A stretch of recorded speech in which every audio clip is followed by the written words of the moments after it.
ficar, porque o nosso Fabrício Calazans já está aqui com as informações do Cruzeiro. Não é isso, Calazans? Boa noite. Obrigado, Damião. Deixa comigo, boa noite pra você, pro torcedor do Rei de Copas, pra quem se liga na turma do bate-bola. Mas antes do Fabrício, deixa eu fazer o seguinte, Calazans, o nosso Wellington Campos está no Rio de Janeiro acompanhando as informações sobre o julgamento do Cruzeiro no STJD, para saber se o Cruzeiro poderá ou não jogar com torcida nas próximas partidas do Campeonato Brasileiro. Fala comigo, Wellington.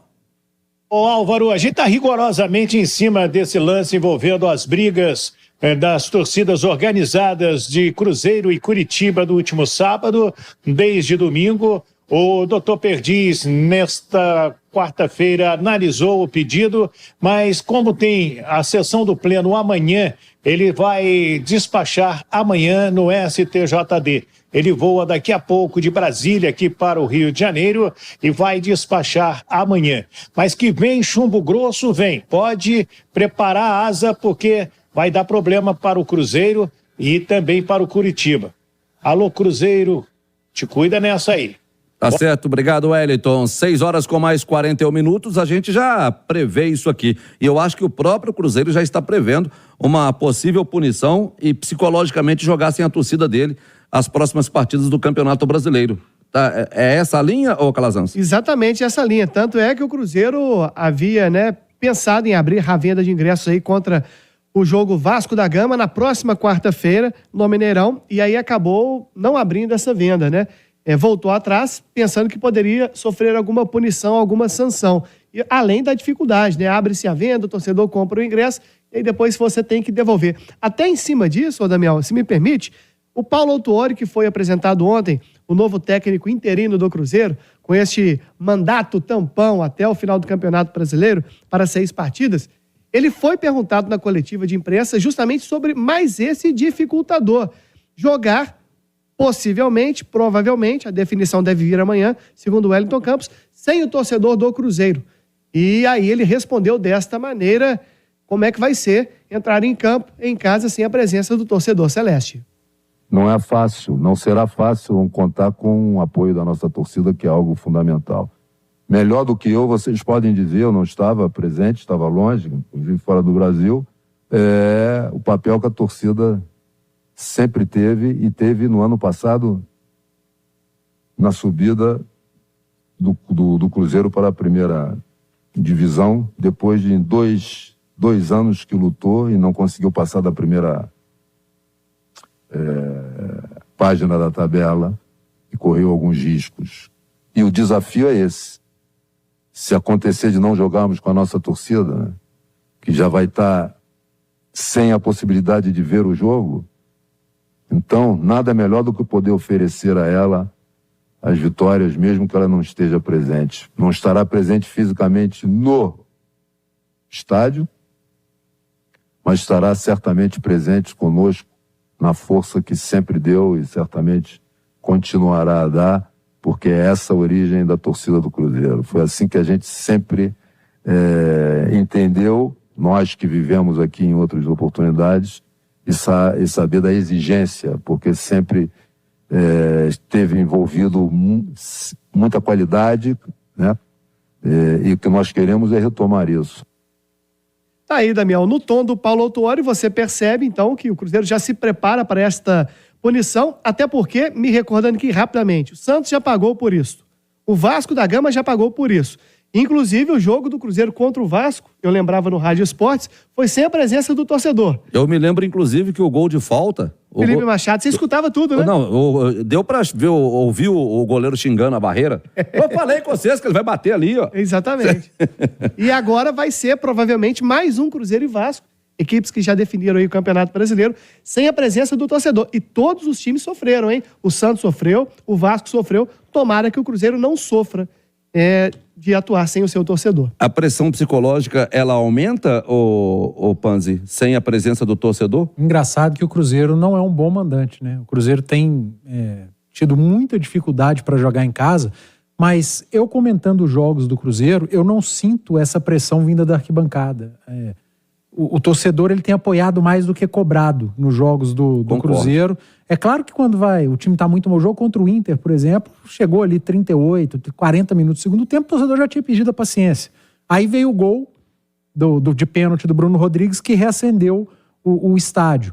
O que me preocupa, eu até comentava ontem aqui na rádio, é que enquanto o Cruzeiro esteve na Série B, durante a pandemia, quando não tinha público, o Cruzeiro foi muito mal, não só na competição, mas foi muito mal como mandante. E quando houve a reabertura dos portões, aquela reta final com o Luxemburgo, o Cruzeiro já entregou mais e em 2022 nem precisa falar da importância que foi ter público no estádio. Então, eu não tenho dúvida que é muito pior para o Cruzeiro jogar sem público. E vocês falaram desse Vasco e Cruzeiro, um dos piores jogos do Campeonato Brasileiro. Como foi ruim aquele Vasco e Cruzeiro. Tomara que seja diferente, ainda que sem público, o Cruzeiro precisa fazer valer o fator de ser mandante e vencer o jogo. Vamos falar mais do Cruzeiro, Fabrício Calazans. Vamos lá, Damião, sempre para a Betfair, com Betfair e Cruzeiro, o jogo é outro, 18 milhões de apostadores em todo mundo, bônus de R$200 a R$300, com Betfair e Cruzeiro, o jogo é outro, é o parceiro oficial de apostas do Rei de Copas. Ô Damião, para falar do Fortaleza, mas antes, a gente citou aí desse jogo contra o Vasco, que não deve ter a presença do torcedor do Cruzeiro, mas uma nota importante e boa para este duelo, a gente trazia dentro do Rádio Esportes, é que o Lucas Silva, que deixou o jogo contra o Coxa com problema no joelho esquerdo, e aí na última segunda-feira o Cruzeiro anunciando que era uma lesão no joelho esquerdo, hoje a gente trouxe com exclusividade no Rádio Esportes, o Lucas Silva passou por um procedimento no joelho esquerdo ontem, está 100%. Falou que está muito bem, pelo que a gente apurou, e que acredita que vai estar em campo na próxima quarta-feira contra o Vasco da Gama. Mas, antes do Vasco da Gama, tem o Fortaleza, sábado às 6h30, lá no Castelão. Mais um jogo atrasado, este da rodada 30, o do Vasco é o da rodada 33. Para este duelo contra o Fortaleza, inclusive, o Fortaleza esteve no Mineirão e venceu o Cruzeiro no turno por 1-0. O Cruzeiro pode devolver, então, essa derrota que sofreu. O técnico interino Paulo Autuori, ele vai ter que mexer no mínimo em 3 peças do time do Cruzeiro. Hoje ele comandou o 2º trabalho lá em Itu, no interior de São Paulo. Amanhã será o 3º trabalho.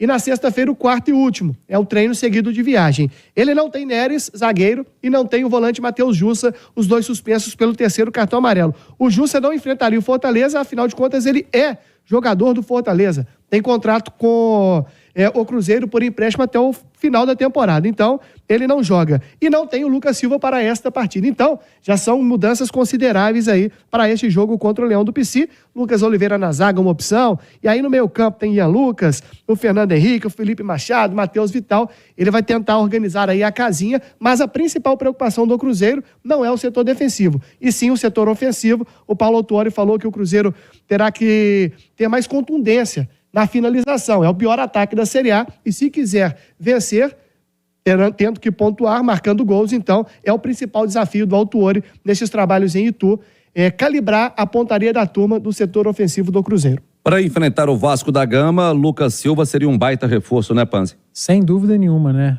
É um dos melhores jogadores do Cruzeiro na temporada, mas o Cruzeiro não pode olhar muito para isso nesse momento, né, Álvaro? É o que o Paulo Autuori falou na entrevista coletiva, ele falou muito de vencer, né? O que a gente espera para o próximo jogo? Vencer. O Cruzeiro precisa pontuar. Me lembro muito, depois do jogo contra o Coritiba, o Baião, na análise dele, falando que o Cruzeiro precisa pontuar contra Fortaleza e Vasco. Ele precisa pontuar contra esses 2 adversários. Encarar o Fortaleza lá no Castelão é sempre muito complicado. Fortaleza ainda precisa de uma vitória para escapar de vez de rebaixamento. Depois que perdeu o título da Sul-Americana, não se reencontrou. Então precisa também do resultado. E depois tem uma final, uma decisão de Copa do Mundo contra o Vasco. Uma pena, mais uma vez, o Cruzeiro provavelmente não ter o seu torcedor. Agora, são desfalques importantes. Paulo Autuori é um cara que gosta de jogar com 2 volantes. Não tem o Jussa e não tem o Lucas Silva. Então pode ser que ele opte ali por Machado e Ian Lucas. Não acredito tanto no Fernando Henrique, não tem ritmo. Enfim, não é uma vida fácil para o Autuori. Agora, independentemente de quem for jogar, o Cruzeiro precisa pontuar.